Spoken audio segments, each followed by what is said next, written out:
Somebody tell me we're on the straight and narrow. I'm over here in my office, guys. I'm not using the big DSLR camera. I'm on my Samsung. I'm using the DJI mics connected to my phone. I've got my lights on, and I'm using MTN data on my phone. Again, just give me a moment here. Let me just make sure that my broadcast is loud and clear.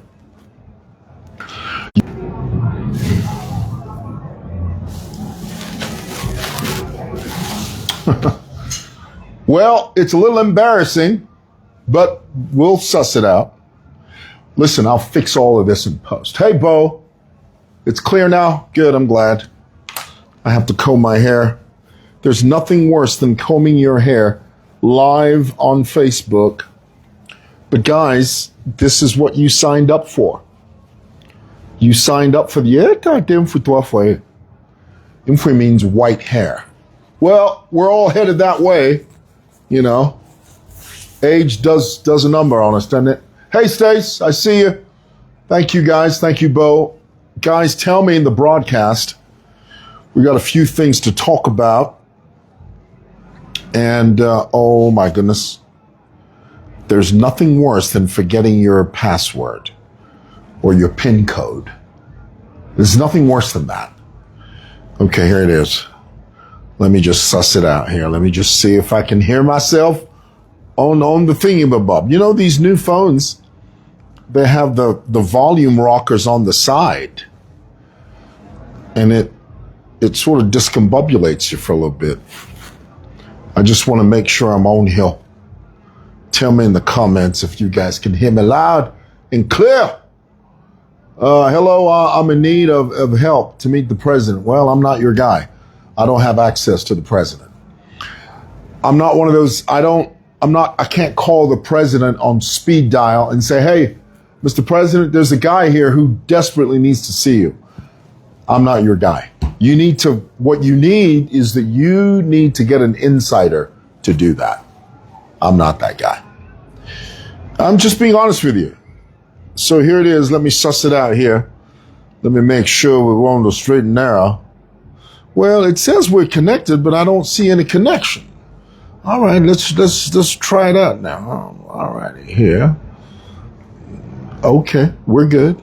Is this us? Yeah, it better be us. I better hear my voice. Hope you slept. We got a few things to talk about. There you go. That's what I want right there.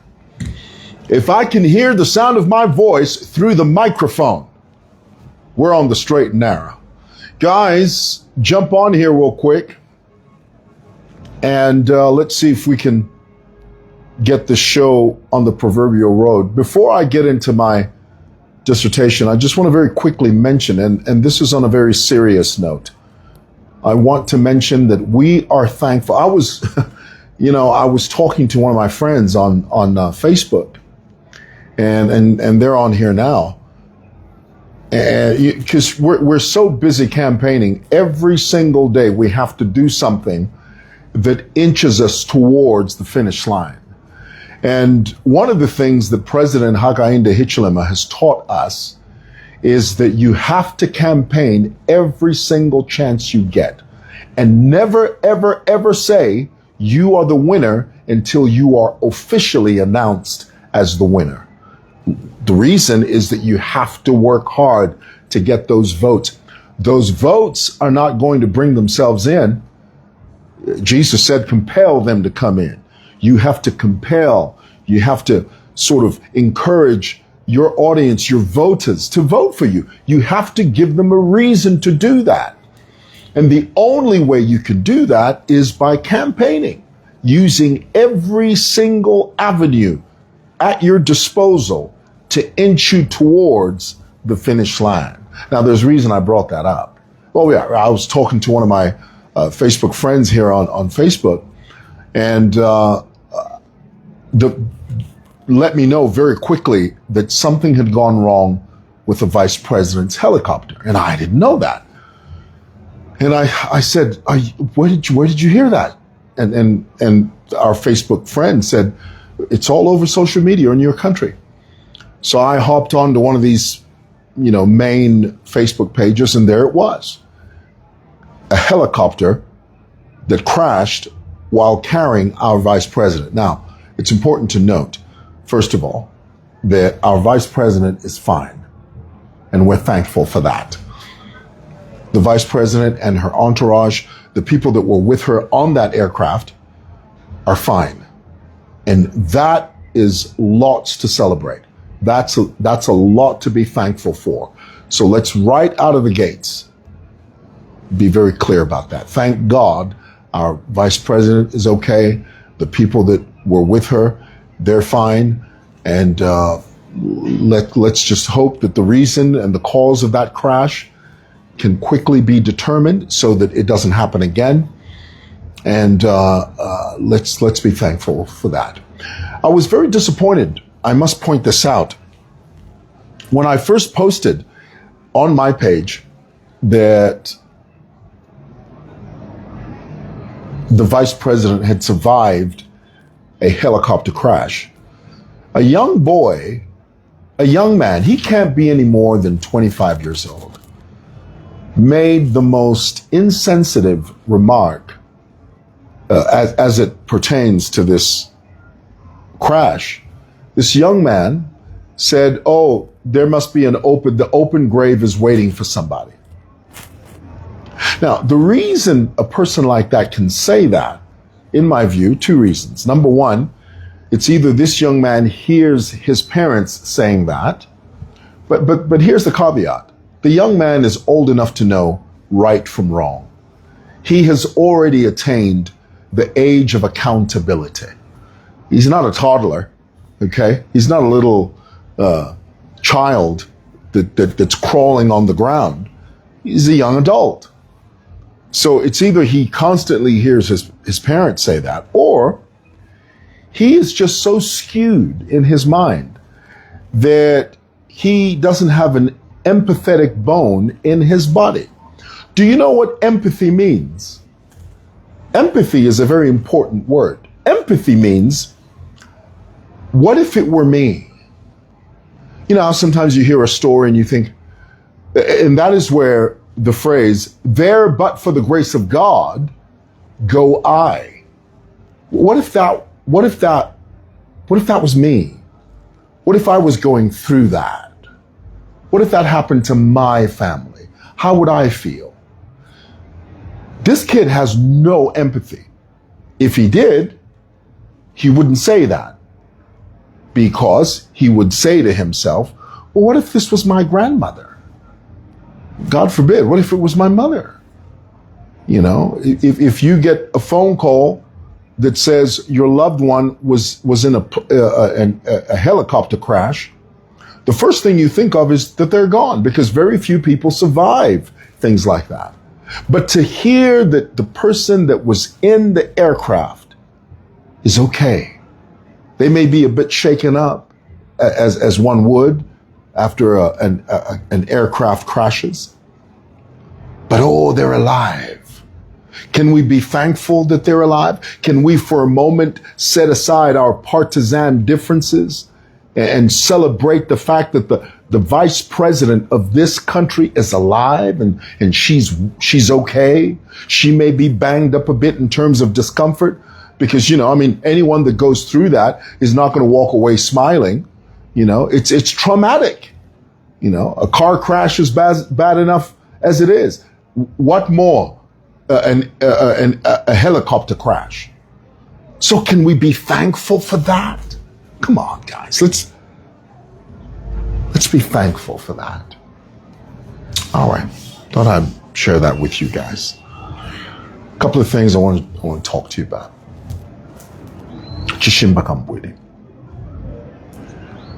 You know, over the years, well, first of all, let me explain to you the very first time I heard about Chishimba Kambwili. When the PF were inching towards victory, when Michael Sata first won the presidential campaign, the race to State House, when he first won, I remember there was a very scathing article that was written in the newspaper about the caliber of MPs this new PF government would usher in. And I remember the story. It said something like, these are the MPs that we can expect from PF. And it really gave you sort of like a dismal picture of who these guys were, because many of them at the time just looked like downright thugs. Chishimba Kambwili was one of them. He was one of the people that was sort of highlighted as a possible member of Michael Sata's cabinet. And the article focused on the fact that this caliber, this pool, this cesspool of aspirants that were riding on the ticket of the PF were so uninspiring, were so worrisome, that it left us aghast. It left the electorate thinking, is this what we're going to end up with? If Michael Sata wins, is this what's going to come to the fore? These are the guys that are going to be ministers and deputy ministers and permanent secretaries. These guys? There was always that worry. And the very first brush I ever had with the Chishimba Kambwili, I no longer call him Va. I used to say Va Chishimba Kambwili. I used to say that out of respect. He's probably younger than I am. I don't think Chishimba is older than me. I'm 57. Tell me in the comments, how old is Chishimba? Anybody know? Before we continue, I have a point that I want to make. I'm going somewhere with this, so be patient. Okay, I'm on a roll here, so give me a break. Just tell me in the comments, how old is Chishimba Kambwili? Somebody says, go campaigning. I campaign every day. Every single day I campaign. So don't you worry about that, brother. Don't you worry about that. Tell me, how old is Chishimba Kambwili? And the point I'm trying to make is that I know that, no, he can't be 67. Did you say 67? He's 50. Yeah, I'm 57. He's 56. He's younger than me. But I used to refer to him as Va Kambwili. If you watch everything I've ever said about Chishimba in the past, I would always say Va out of an attempt to be respectful to him. But here recently, I have come to realize that Chishimba Kambwili is so tribalist. He's so tribalistic. That's the word. I meant to say he's such a tribalist. I've come to realize and understand and accept that Chishimba Kambwili is so tribalistic that he literally cannot see beyond his tribal nose. I want that to sink in for a moment. His brand of tribalism and disdain for the Tonga people is so deep-rooted that he cannot see anything beyond his nose. Why? Because in his mind, and this is the absolute truth, in his mind, he feels that HH doesn't deserve to be president. HH in Kambwili's mind doesn't have he doesn't have the wherewithal to be Republican president. In Chishimba Kambwili's mind, he believes that HH is nowhere near the competence of a president. So because he thinks that way, he bases that theory purely on the fact that HH is a Tonga man.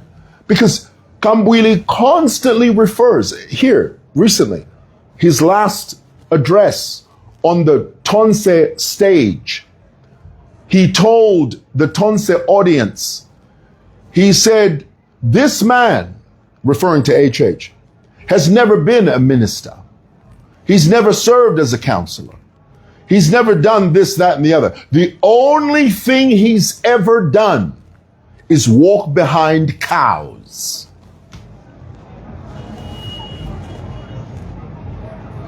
I mean, here's a man that grew up in a village, educated, was a direct beneficiary of the free education policy of UNIP, went to UNZA, studied hard, made something out of himself, a consummate businessman, entrepreneur, rose through the ranks of the business echelons of this country, decided to put his name forward for leadership.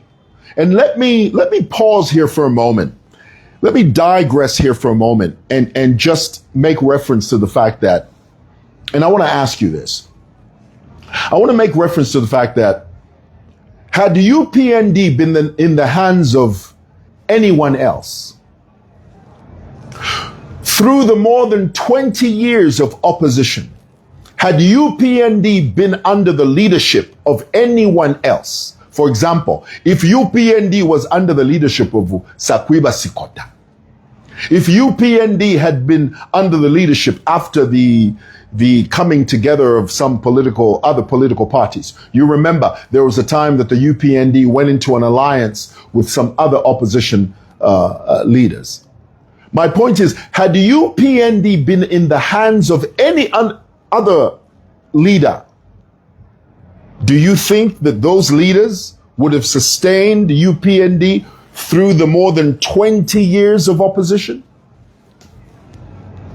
Why do you think HH was able to do that?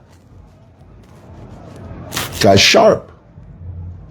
He knows what he wants. He's a consummate leader. He knows what it takes to hold something together. And if you are being honest, the truth is, had this party been in the hands of all these other chaps, by now, you think that there would be a UPND to talk about. And this is the same man today that Chishimba Kambwili will stand on a stage in public and say, this man doesn't deserve to be president. He's never served as a councillor. He's never served as an MP. All he's ever done is walk behind cows in a village. Now, that in English, that's called a snide remark.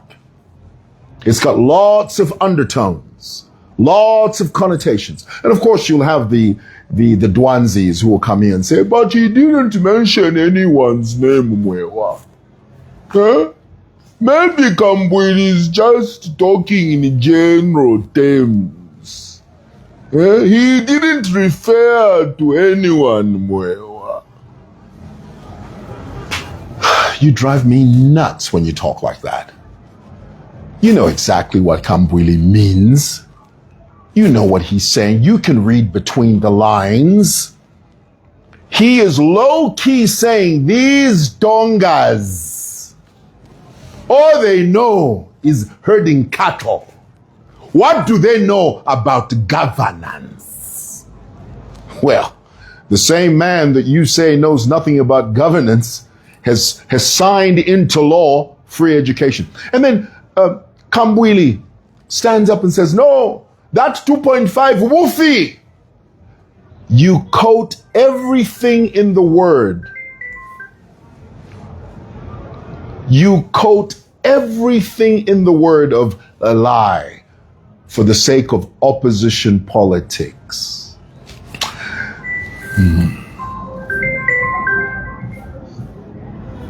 Sorry. I forgot to put the disturb.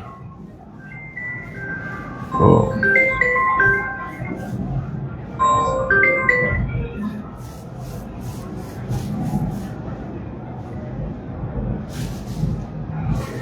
There we go. I should have done that in the beginning. I forgot to activate and to turn on the do not disturb toggle on my phone. I've done it now, so it's fine. So I've come to understand and realize that Kambwili is the consummate tribalist. Everything that Brian Mundubile is going to go through here in the next several months is a direct consequence of Chishimba Kambwili. Chishimba Kambwili is the one that brought to the fore that Brian Mundubile was given a road contract of 1.5 billion kwacha, and he used up all the money and did not deliver. Kambwili brought that up.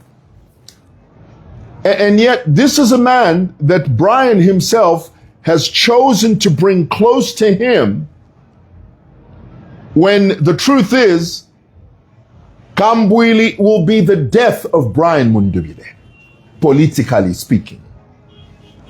Kambwili will be the death of Brian Mundubile, politically speaking. Why? Because the information that Chishimba Kambwili brought to the fore is the information that led the Anti-Corruption Commission to summon Chishimba Kambwili to their offices, sit him down, record a warn and caution statement, an act that has left a paper trail that does nothing but ask 1,000 questions at the same time. One of which being, you were paid 1.5 billion kwacha. Why didn't you make the roads? That's a simple question. I'll ask it again. Information that was brought out by Chishimba Kambwili. You were paid 1.5 billion kwacha. Now, this is a man that before politics was a man that ran a drugstore on Cairo Road. No diss. I'm just saying what it is. This is a man, Brian Mundubile, prior to entering politics, was a man that was a pharmacist on Cairo Road. Got into politics, worked his way through politics, became leader of the opposition. Because of his close proximity to Edgar Lungu, he somehow hatched a company that builds roads. How you move from someone that runs a drugstore to all of a sudden becoming an engineer and road contractor that gets a contract worth billions of kwacha, that's beyond me. But that's PF politics for you. That's PF Tonse politics for you. So he somehow musters up this company that creates roads. He's paid 1.5 billion under Edgar Lungu, gets the money, doesn't deliver the roads. I asked the question and I'll ask it again. If a person puts their name forward for leadership and they are paid 1.5 billion and they don't deliver, and then farther down the road, they say, oh, I want to be president. Is that a good idea? What happens when you turn a monkey loose in a cornfield? What happens? He's going to run amok. What happens when you allow a thief to live in your house? They're going to rob you. Blind. It stands to reason that if you're going to entrust someone with a simple road and they don't deliver, and you've paid them 1.5 billion, it sort of stands to reason that if you entrust the same person with the country's resources, that they won't deliver. That to me is simple math. That's simple, straightforward mathematics. So why would it be any different? Tell me in the comments, why would it be any different There is no difference. These guys, Tonse is the reincarnation of the PF. This is the reason Wankanduluo has the guts, she has the gall to say, when we come back to power, we will start off from where we left off. More thuggery, more violence with impunity. Lusaka, Zambia, to go back to that nonsense, never can't. Why? Because good will always triumph over evil. I will tell you right now. No ifs, ands, or buts about that. It doesn't matter how much you sugarcoat it. When the Zambian people, when the dust settles and when the dew dries, and when the Zambian people walk into that voting booth, what's going to go through their minds is that we're not going back to that sort of recklessness. We're not going back to that sort of thuggery. We're not going back to that type of lawlessness. We're moving ahead. We're leaving all of that behind. And we're moving ahead. That's the resolve of the Zambian people. And I will tell you now, it's going to play out. It's going to play out on August the 13th. The Zambian people will decide what is right for this nation. I'm shocked when people say, but why do you talk about the past? and I'll tell you, there's a word in the name of that party that offends me. Reconciliation. Those guys wouldn't know reconciliation if reconciliation hit them in the face. They know nothing about the word reconciliation. They are in it for revenge. This is Pingila politics at its highest. They have deceptively used the word reconciliation to hoodwink the Zambian people into thinking that these people are, oh no, we come with the spirit of reconciliation, when deep down in their hearts, the green-eyed monster of jealousy, the green-eyed monster of revenge resides in the recesses of their spirit, because this is their nature. Their nature is to steal, kill. The word of God says, the thief cometh not, but for to steal, to kill, and to destroy. And if you can't see that, well, you're going to have to see it, because it's laid bare. It's laid bare for the whole world to see. It amazes me when I hear people say, but why do you talk about the past? Go to Buchenwald. Go to Treblinka. Go to Auschwitz and see those concentration camps that killed, exterminated 6 million Jews. They still talk about it today. You know why? So that we never forget. So that the world never, ever, ever forgets. Go to Rwanda. Do you know that in Rwanda, it is against the law to identify yourself as a Hutu or Tutsi? You know that?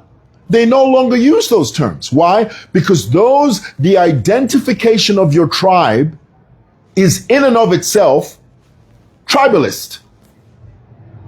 Tribalistic. So the people of Rwanda came up with a different approach. From now on, no one should call themselves Hutu Tutsi. Rwandese. You and I must move into that space. Zambian. What tribe are you? I'm a Zambian. It is because of this that people like Chishimba Kambwili take advantage of our divisiveness. And you see, the truth is, let me tell you, Zambians, if you push them in the space of tribalism, you will have a few people that will agree with you. This is why it's important to have a president that is beyond tribalism. This is the reason. It's important to have a president, a leader that sets the tone. How many times does Hakainde Hichilema constantly talk about, let no one divide us. Never let anyone divide us. Never allow anyone to push a wedge of division and hate between us. This is the reason at almost every rally you go to, Hakainde Hichilema always says, he always chants the mantra, one Zambia, one nation, one people. This is there. Leadership sets the tone. So if you've got a president who speaks tribal language, this nation will go tribal. But if you've got a president that is constantly pushing back against the tsunami of tribalistic tendencies, then you've got hope. You've got hope. And let me tell you, I'll be the first one to tell you, President Hakainde Hichilema is not perfect, but he's a whole lot better than these scoundrels. There is no such thing as a perfect government, but the truth is there are some governments that are better than others. That one you must understand. Do you get that? Do you hear that? The first time I ever brushed into Chishimba Kambwili, Michael Sata had just been elected president. His skeleton cabinet had been announced. And about a year and a half later, I forget which portfolio Kambwili occupied. Tell me in the comments, which portfolio was that? It might have been, I forget now. I forget which portfolio, but I was at Manda Hill. And the Chishimba Kambwili was huffing and puffing.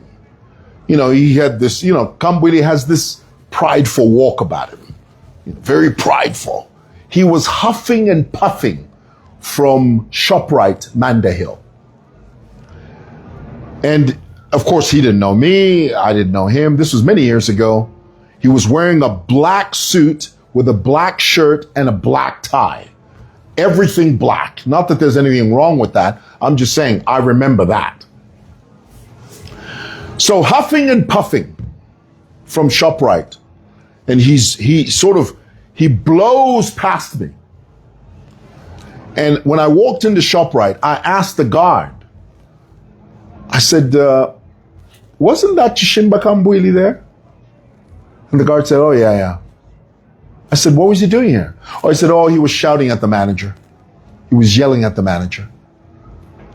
I said, why was he doing that? He said, he came because he heard that some people had been mistreated here in ShopRite. So he came and started yelling at everybody. He was just screaming at everybody. And the whole ShopRite was just looking at him. Yeah, he was Minister of Labor. That's correct. That's right. Yes. That's what it was.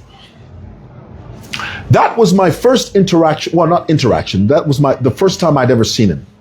Ever since that day, Kambwili has always been like that.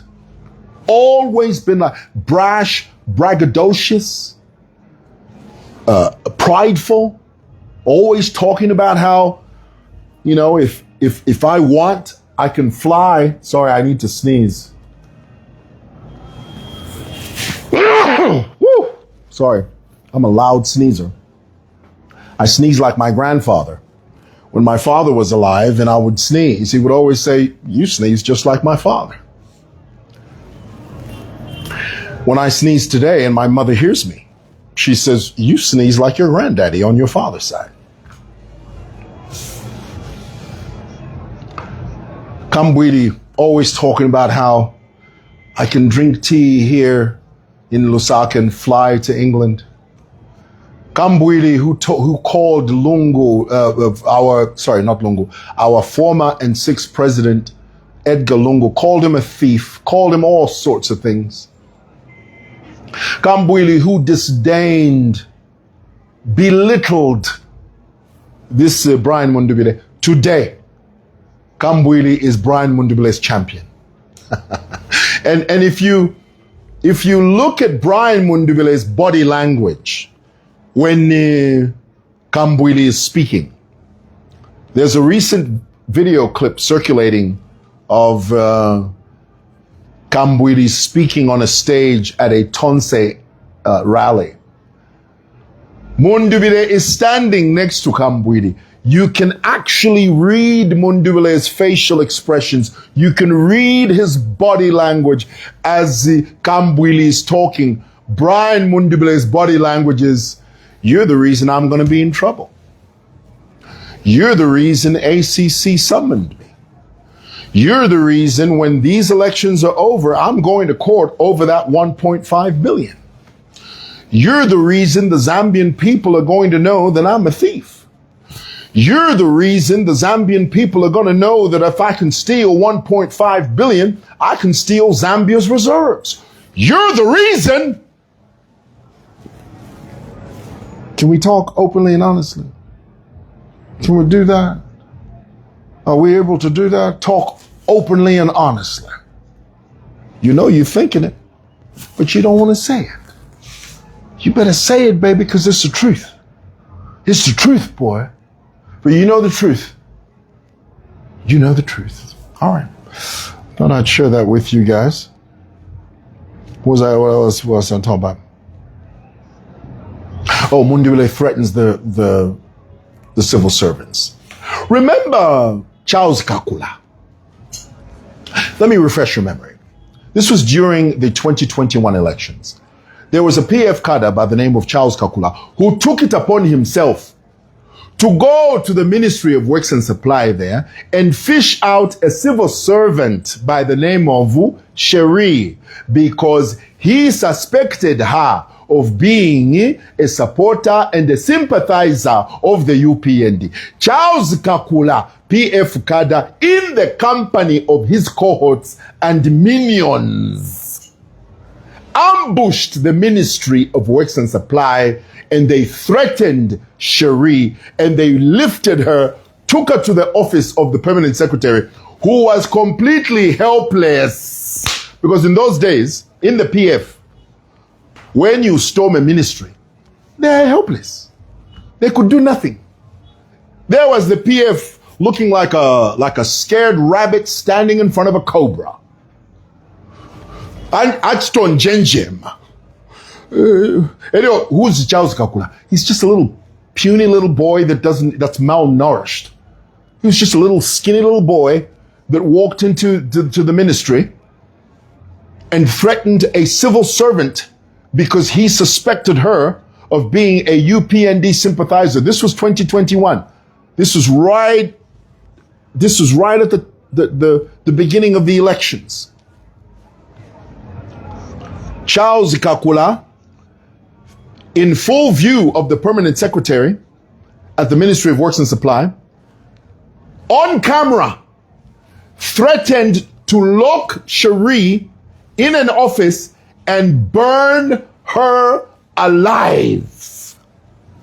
And said on camera, because you see, in those days, these PF reincarnation of the Tonse, those chaps, they could say such things because in their minds they were protected by the head of state. I will burn you alive. No one in the higher tiers, the higher levels of the PF condemned Charles Kakula. In fact, they saw it as bravado. They considered it as loyalty. When you, in the PF, when you talked like that, you were labeled a loyalist. When you bragged and said you are going to impale, you're going to bludgeon, you're going to kill, you're going to burn a UPND supporter, during the PF, you were considered a hero.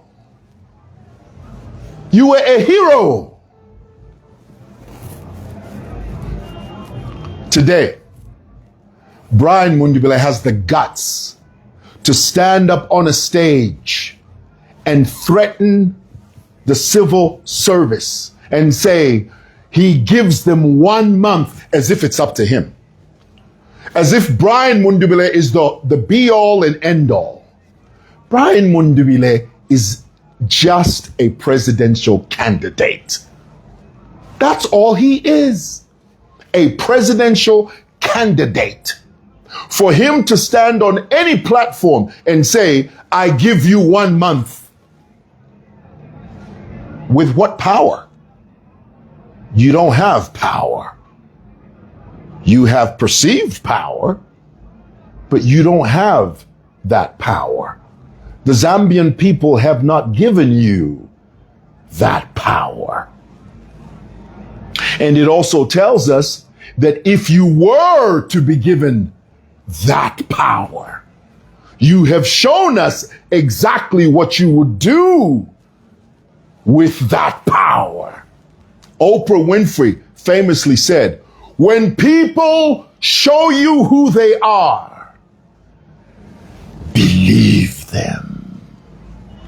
Ingwena, ningwena. A crocodile is a crocodile. The word of God says, can a leopard change its spots? The answer is no. It remains who it is because it is its nature.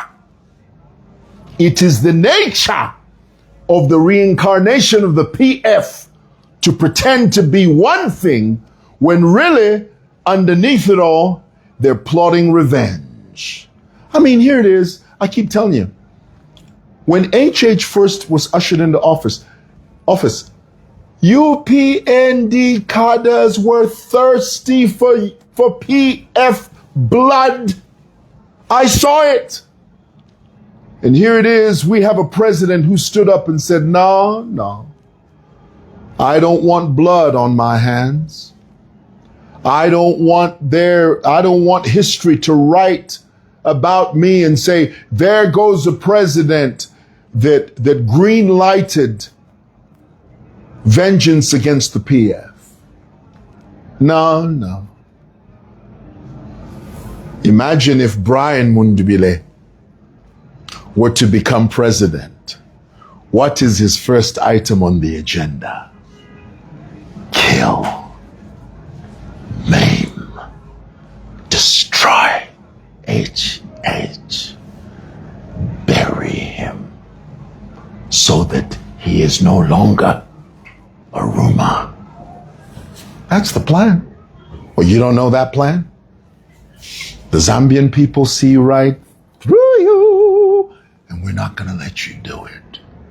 The Zambian people are not going to let you do it. Not now, not ever. The quicker you realize that, the better off you are. All right. I thought I'd share that with you guys. Do with that what you will. All right. I got to rock and roll, man. I got to rock and roll. Thanks for watching. Bye.